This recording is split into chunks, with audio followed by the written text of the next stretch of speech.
Be the right club. Be the right club today. Yes!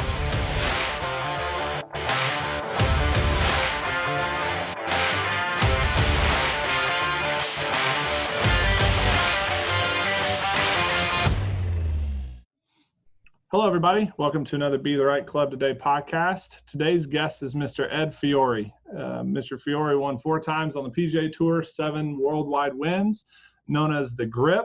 Ed, welcome to the podcast. Hey, guys. Thanks for having me on today. It's a lot of fun. Going to be a lot of fun. Yeah.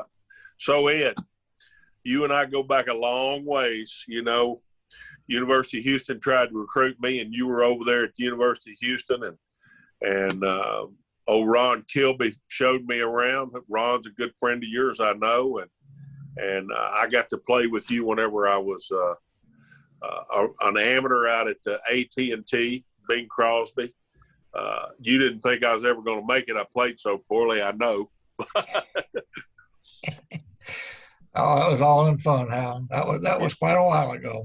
That was quite a while ago, and a lot of things have run under the bridge. A lot of water run under the bridge. So, one of the reasons why I wanted to have you on, among many, is because you are such a feel-good story. Because you got a new lease on life recently. Yes, I did. I got very, very blessed or very lucky. I'm a little bit of both, I believe. Tell the world what you've been through the last year. About the last 3 years, I've been I was dying of heart failure, and my cardiologist sent me down to Houston Methodist downtown, where they do the transplants, to see if I was a candidate for a transplant. And I went through a whole battery of tests. I mean, it took months and months, and it was almost a year the time we finished. And you get interviewed by psychologists, caseworkers, doctors, surgeons, about 20 different people, and they all sit in a group and they vote if you're a candidate for a heart transplant. And I was, but I ended up getting a heart and kidney at the same time. And I got out of the hospital about this time last year.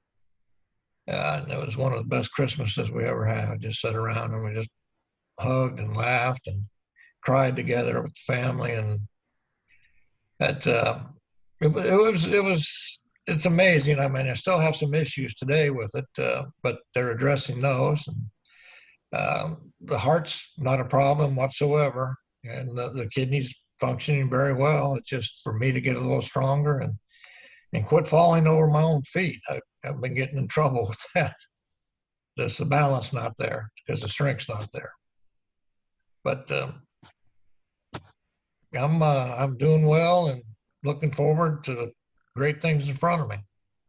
Well, I want to recall some times that we had here, and we used to go to Abilene every year, and I know you recall this. We used to go dove hunting every afternoon, and we look more forward to the dove hunting out in Abilene than we did actually playing golf. We were all excited about finishing our round so we could go hunt. Am I right, Ed? You are right. I mean, when you flew into town, they gave you your courtesy car, a case of cereals, and a 20-gauge shotgun, and said, with a map, it says, here's where we're hunting today, tomorrow. And it was just, I mean, everybody was, there must have been 40 golfers at a time out in those fields. I mean, if you played in the afternoon, you went and shot a few rounds in the morning, and you played in the morning, you went for the afternoon hunt. And, and they cooked them up for us, and we did look forward to Abilene. It was a lot of fun. Yeah, we did. We had a great time. Speaking of last year before you had your heart transplant, kidney transplant, I called you in the hospital and you were in intensive care. And one of the things you said to me, I don't know if you recall this or not, is if I don't get a heart, Hal, I'm not going to get out of here. And boy, for a friend, I was on the other end of that phone. And I just have to tell the world, when you hear a friend say something like that, I mean, I don't even know if I could put into words how I felt after that. And, so when you finally got your heart, elated for you, your family, and everybody. And I really wanted the world to hear about this because it's a blessing for you, man. Oh, it's a gift from God. I mean, he looked down on me and touched me on the shoulder one more time. I mean, he's been looking after old Eddie Ray for a long time now. Well, he's been looking after all of us, Ed, but he's especially been busy with you lately. Yes, he has. He's, Yeah. Oh God, got me teared up a little bit. He, I owe him everything. Everybody does. Yeah. Just say our prayers every day and look after our friends and keep us moving forward in the right direction. Yeah. So let's go back. Hey, not to shortchange you on that because there's nothing more important than that. But one of the more important times in your life was in 1996 Quad Cities. So let's go back there. Well, it was, it was kind of funny because I flew into town on Tuesday and I just had 2 shots of cortisone in my elbow, my left elbow. And I got there and I was playing 9 holes with my caddy and I said, boy, we're not playing very well, are we? And he said, well, just do the best you can. That's all we can do. So Thursday, Friday went around. I started hitting the ball pretty solid. And Saturday's pairing, I was in the last group with this new kid out there, Tiger Woods. And this was, I think, his 3rd golf tournament. He wasn't even 21 years old. And so we walked on the first tee Saturday, and I said, Tiger, Ed Fiori, introduced myself. I said, hey, if I put a couple hats in your locker, will you sign them for my kids? And he said, sure. I said, y'all are about the same age, too. And he got a chuckle out of that. And, we got along pretty good that day, and I guess we're still friends. I only seen him a couple of more times after the tournament, but I never watched Tiger hit a drive. I just didn't get caught up in the speed that he had going through the ball. I mean, I'd look out into the gallery, and the galleries were huge for Quad Cities. I mean, there was TV cameras. I mean, this kid was the next superstar, and they were playing him up to it. I mean, people from Chicago, Des Moines, all these cameras, all these photographers. And it was just, I'd never seen anything like it. And I played with Nicklaus and Watson and Palmer and all these great players, but nothing like this. And so we went along and we played pretty good the first day. And second day we're paired together again, and he's got the lead. And we just teed off, and I had my birdie holes in my mind. I had my map in my golf course, what I was going to do that day, where I was going to hit the ball, and looking at the pin sheet and everything and knowing where the pins are. And I just figured I had, like 6 birdie opportunities, and the rest were kind of pars. So I scrambled around, made my pars, and took advantage of a couple of birdie shots that I had. And Tiger, he kind of self-destructed there. He had one little 4-putt right after a double par on the 4th hole. So it worked out in my favor, but it was very exciting, and it really did change my life a lot. That's what people recognized me for, is beating Tiger Woods before he got started. Well, if there was a man tough enough to do it, it was Ed Fiori. Trust me, I know Ed was always the bearer of the truth. you put the truth on all of us. What does that mean? Well, you always told us the truth. Well, I've gotten a lot of trouble for doing that sometimes, but what the hell, I've had a lot of fun too in life. It's this transplant, and it's awakened my whole family and all my friends, and it just, life's so fragile, and you just got to enjoy every day and take advantage of every day if you can. Just absolutely. If you want to sit outside and look at the flowers and the birds, do that. And, if you want to play golf, please go play golf, because, you don't have that many rounds left in you. I've been 8 years since I played a round of golf, so I do miss it. And I do miss golf, but I miss my friends more. And people say, well, you got friends. I say, yeah, but they're all over the world. And you get calls from them. I mean, you call me every so often, and I get calls from Steve Patton and other guys, like you said, Kilby. He came and spent a couple of nights with us here at the house. And, you know, he was in town playing the Texas seniors, and it was fun, just rethrashing old times and college times. And your name came up a little bit. All good, So, though. All good.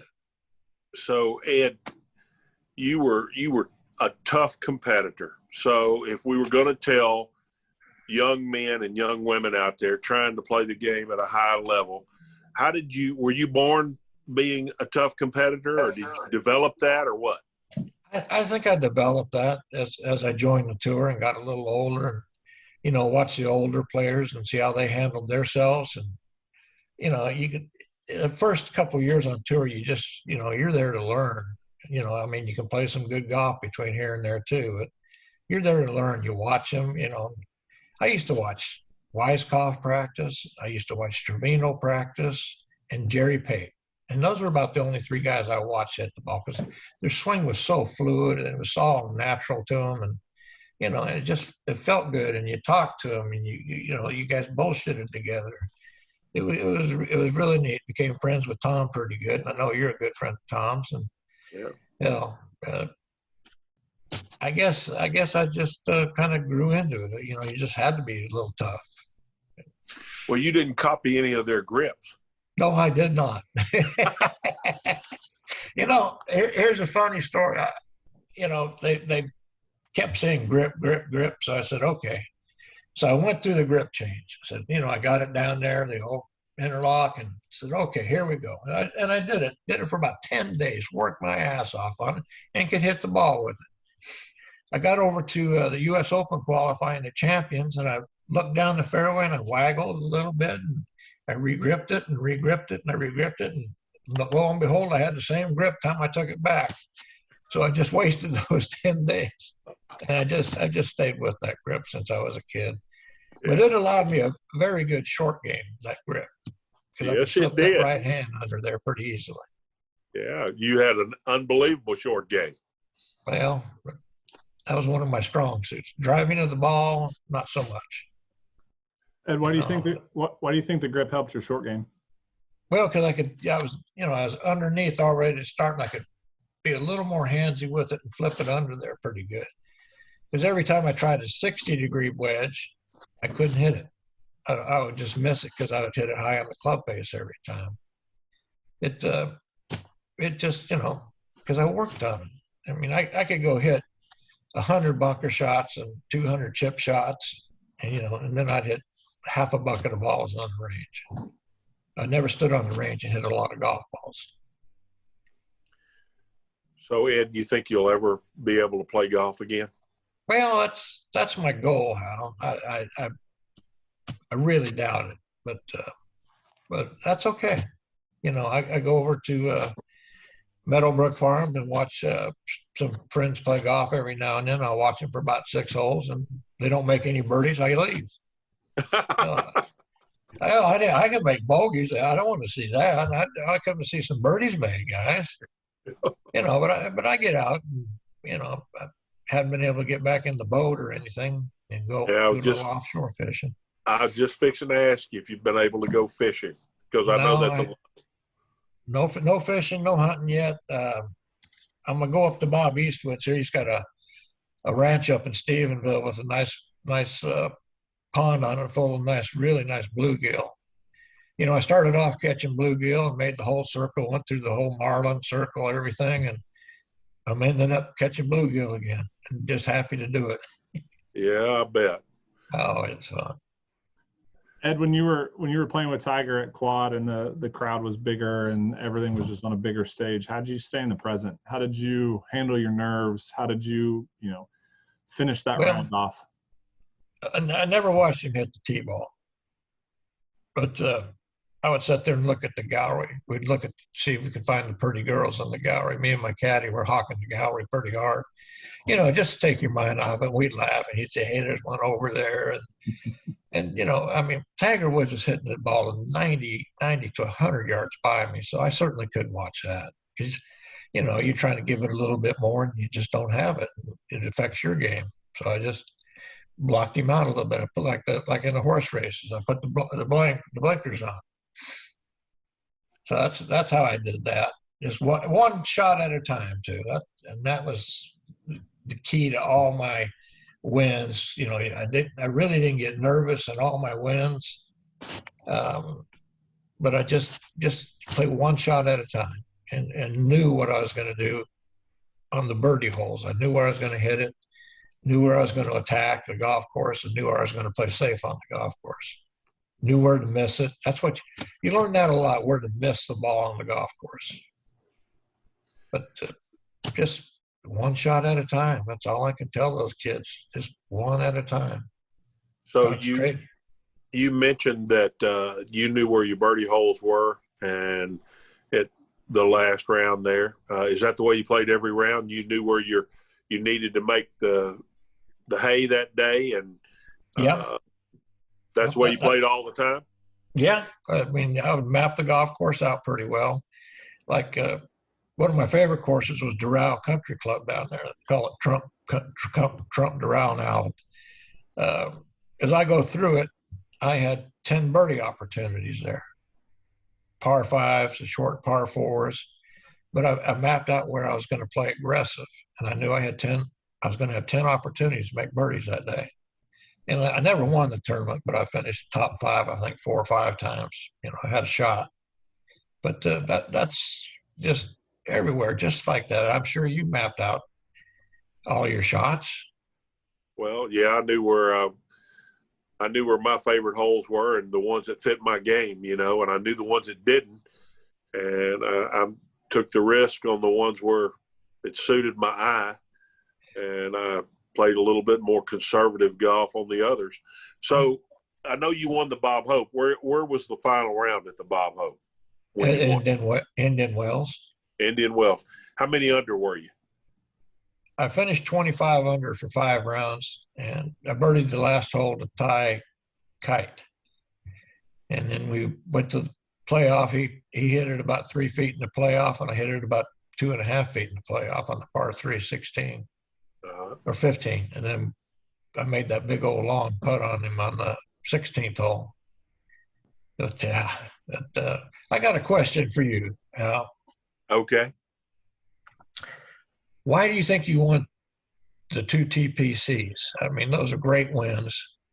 Hardest golf course ever. I mean, the conditions were bad. It was damn near impossible to play. But you're such a great driver of the golf ball is the reason I think you won those 2 TPCs right there. I mean, that is a demanding golf course. Well, to answer your question, I think that's the reason why I was able to win, because I was able to get off the tee, you know, reasonably long. I mean, I wasn't the longest hitter out there by any means, but I wasn't short either.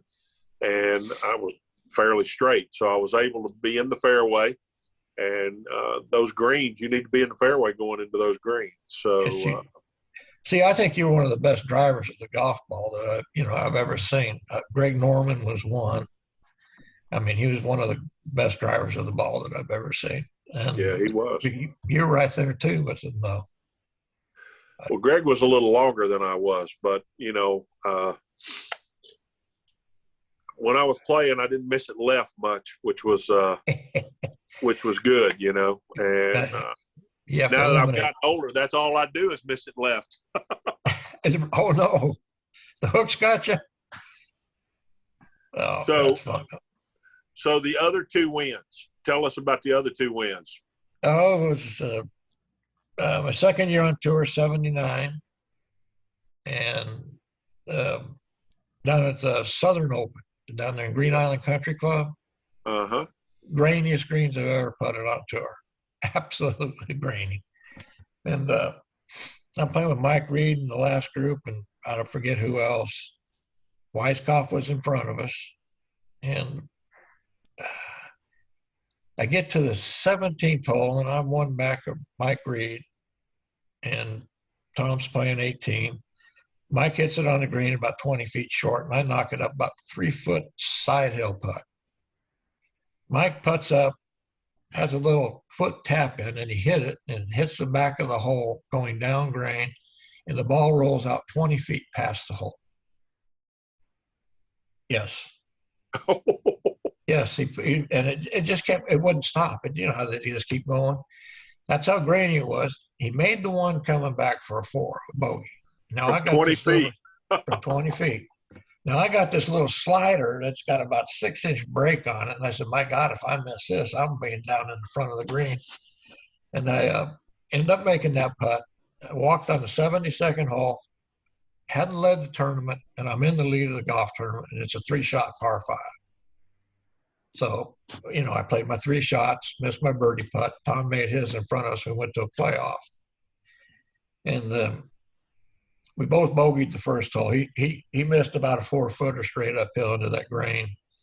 And, you know, I thought I was done for. But second hole, I had about a 20-footer on the par 3 and kind of slid it in on him. And he missed his putt. The second year on tour, and I was going to the Masters the next year. And, you know, and life was good then. I mean, my goodness, that was an incredible feeling right there, the first win. Yes, I know it was. So Ed, you mentioned the grainy Bermuda. How did you guys, and I'd like your take on this too, how did you guys change your strategies based off of bent Poana and then going to grainy Bermuda? Oh God, that grainy Bermuda.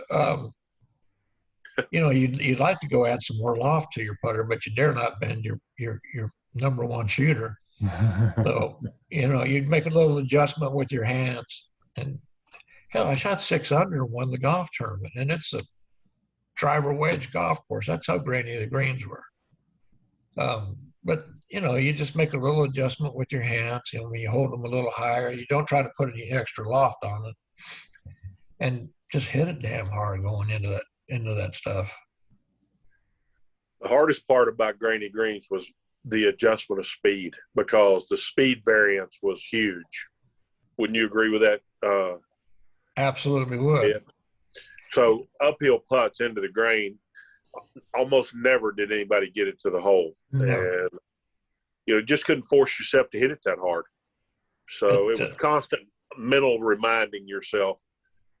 You know, one of the things I wanted to bring up, Ed, you talked about TPC. Not a lot of people know this, but you had the lead in the first one that I won. Didn't you have the lead going into number 17? I was tied with you. Yeah, that's what I thought.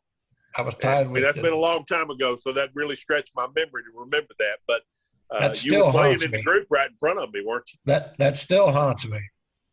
You know, I still think about that. I said, well, let's just go par and see if we get in the playoff.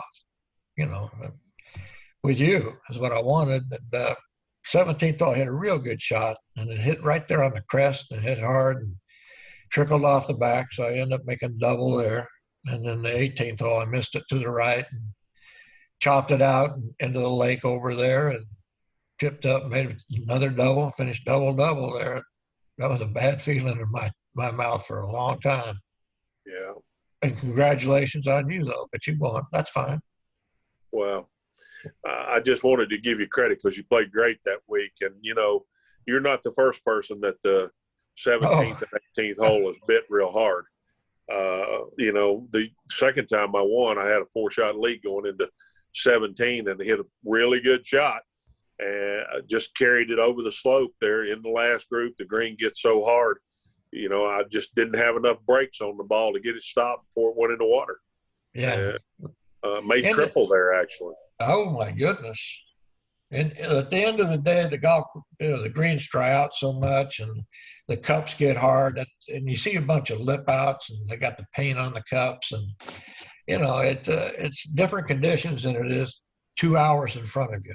It really is. They get firmed up and spiked up, and it's just, you know, it's at the end of the day, the golf courses play a lot harder than they do in the morning rounds. Yeah. So you had tell us about. Chase was telling me earlier about you had a pretty good finish at Augusta too. Tell us about that. Well, you know, it was my first year there. I shoot, I think I was 6 under going into the last round. And I was tied for second or in second. I think I was in second. And Seve was seven shots in front of me. I said, well, good, that's fine. I'm going to get to play in the last group at the Masters with Seve. And you never know what's going to happen. You know, I mean, I played with Seve before, but I was excited. But then they came out with the pairings, and I got paired with Andy North. And Andy's not a real positive person anyway. He hit it in that bunker on the first hole, made him a quick double, and he was a pain in the ass the rest of the day. He stood in your way.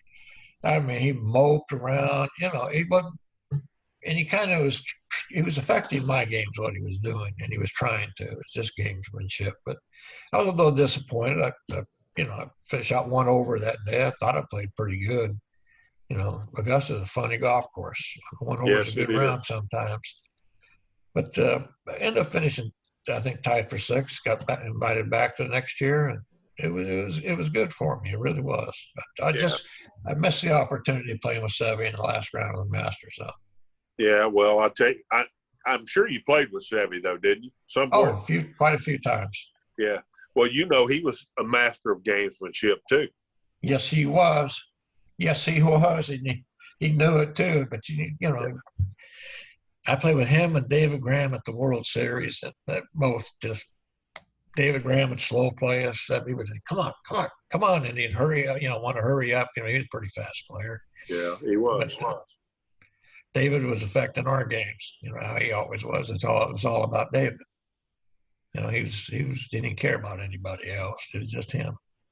Ed, you mentioned that your short game was your strength. How would you compare your short game with Sevy's? Oh, he had many more shots than I did. He played on all the scuffy old European golf courses where you have to invent those shots, and that's what came up as a kid. But he really had some shots. I mean, the guys now have the 60-degree wedges and 62s and 64s. But back then we didn't have any of that. It was just all feel. And he was one of the best ever. Everybody puts him up there. And I'd say he's one of the top 5 that I've ever seen. He was the best with only a 56-degree wedge. He was pretty good. Yeah, he had as good a hands as anybody in the game, what I thought. God, and he had a hell of a career, and and we all wondered what was wrong with him there at the end of his career, and it turned out that he passed away from brain cancer. So we know it wasn't his nerves; it was just his body giving up on him. Well, we know that happens. Our bodies do give up on us, don't they? Yes, they do. They give up. They break down. But you know what? Enjoy life. It's here. So how's Debbie doing? She's doing good. She's taking care of her 93-year-old mother, who just got out of the hospital same time I did. So she's very busy right now. Well, but it's a good time. I mean, it's a great time right now for the Fioris. Yeah. Are you ready for Christmas? I am Santa Claus. I'm just like you. I just don't have that gray beard you got. Hey, you know what? I've been trying to lose some weight, and this is motivation. I'll shave it whenever I get to the weight that I want to get to. You look good. Thank you, Ed. Thank you. You lost some weight. It's hard to do. Let me tell you, it's hard to do. Man, it's hard to do. I'm telling you right now, I eat less and still don't lose any weight. Something's wrong there, isn't it? Yeah, something is wrong there. I don't know what's going on. Well, you were out there at the Big Easy where all the food was pretty good, so that's kind of hard to eat less. Well, I'm not out there anymore, so I'm not. We eat Chick-fil-A around here most of the time. That's what Chase loves. He actually owns part of Chick-fil-A. He eats so much there. I wish. Well, hey, you know what? That's a pretty good sandwich, guys. That's right. Nothing wrong with that. Ed, if you could give advice to our listeners at home, our golfers listening at home right now, what would be 1 or 2 pieces of golf advice that you wish every golfer would that you've learned that you would wish every golfer would know or apply to their game? Well, for the amateurs that you play, they never hit enough golf club. They're always 1 or 2 clubs short. I mean, if they go through their round after 18, how many times did you get the ball to the hole? Probably 1, 2, or 3. And that's it. So I'd advise every amateur to 7-iron. Don't think you can hit it 180 yards, because you can't. Take 1 more club every time, and I guarantee your scores will go down. That'd be one. And the other major one, don't move your head when you putt. Everybody looks up. God, I watch it on TV. I watch the pros do it. Don't move your head. Hold that head still. So you never anticipated a result, did you? No, Ed? I did. So, I did not. So if you're anticipating a result, that you can't hold your head still and your eyes still. So Just you watch the guys now. They're just kind of like robots. They're going to go through their pre-shot and everything else. They never change anything. And that's one way to play golf. I mean, I never did that. But, you got to have some feel in those hands a little bit. yes, you do. And if you could go back and do anything different golf related to your game, would you have worked a little different? Would you have tweaked the famous grip? What would you have done different? Absolutely. Well, I wouldn't have fished so much because most of the time when we got done playing golf, I was looking for Blackmar, McAllister. We had our poles in the locker. Instead of going to the putting green for 30 minutes or an hour, we'd go out and fish a little bit, which is a good deal. And, I worked on my game pretty good at home. I wouldn't hit a lot of practice balls, but I go out on the golf course over here at Sugar Creek and I'd, hit 4 or 5 drives. I hit the cut shots and I hit the hook shots, go pick them up and hit some irons in. And that's the way I practiced. I could get a feel on a golf course on how to hit a shot where you can't on a range. You use a driving range to loosen up. I watched Joey Sendelar. He would hit like 15 balls before he went and played golf. He'd hit 5 wedges, 5, 6 irons, 5 drivers, and off he'd go. And then you got that new guy on the senior tour, Angel Jimenez. I don't think he hits any practice ball. He just gives it that goofy stretch, and then there's other guys that, you get there an hour and a half before. Those are the guys that are nervous. I always, when I had a chance to play well on Sunday, I would slow everything down. I would get up. I would go have my breakfast. I would eat slower. I'd, read the newspaper. I'd kill time. I'd watch a movie on the TV or whatever before I'd go out to the golf course. But I wouldn't get there an hour and a half ahead. I'd get there an hour, put my shoes on, walk out of the locker room with 45 minutes. That'd give me plenty of time to putt, chip, go to the range, loosen up, and go to the tee. A lot of guys get out there an hour and 10 minutes early. We're working on 5, 6 footers. Those are, you don't need to. You already know how to play golf. Like Raymond Floyd told me that when he won the U.S. Open, him and his wife were driving along, and he said, "Well, I got to get out to the course and practice." And she says, "Why? You already know how to play golf. Why would you go out there? We're in New York. When he went up there on Long Island, he said, don't let's go out to a show or go out to a nice dinner." And I knew Raymond was on top of things. He used to fly into Westchester Country Club from downtown New York on a helicopter. He'd land on the driving range there. We'd all just be in awe of him. Here's a guy coming in, and you end up winning a damn tournament. It's just, God, I've had a great time on tour, guys. I've played 600 golf tournaments, and not all well, but it was fun. It really was fun.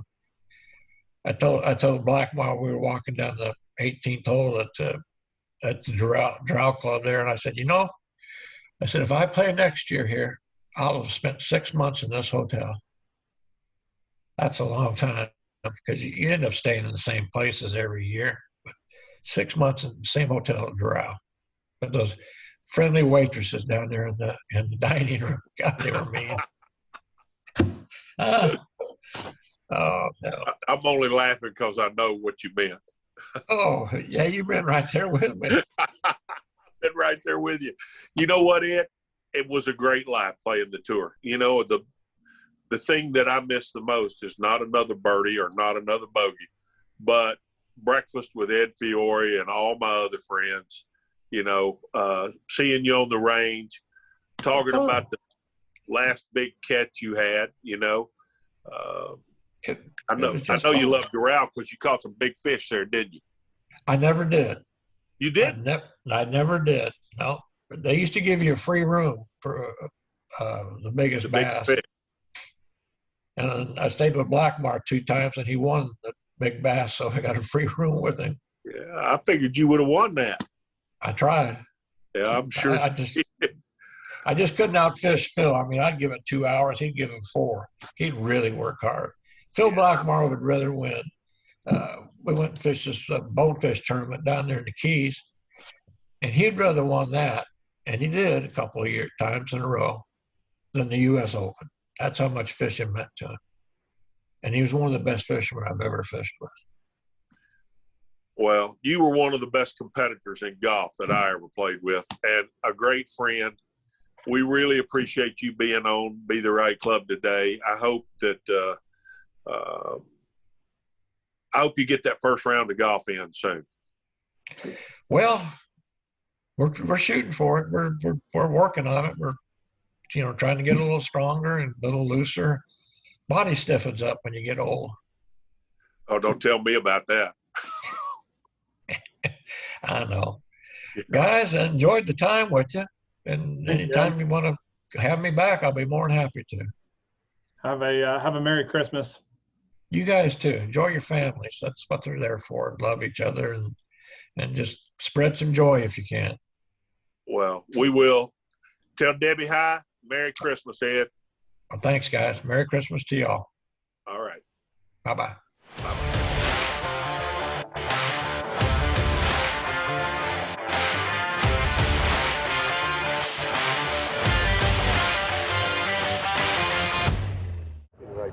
Be the right club today. Yes!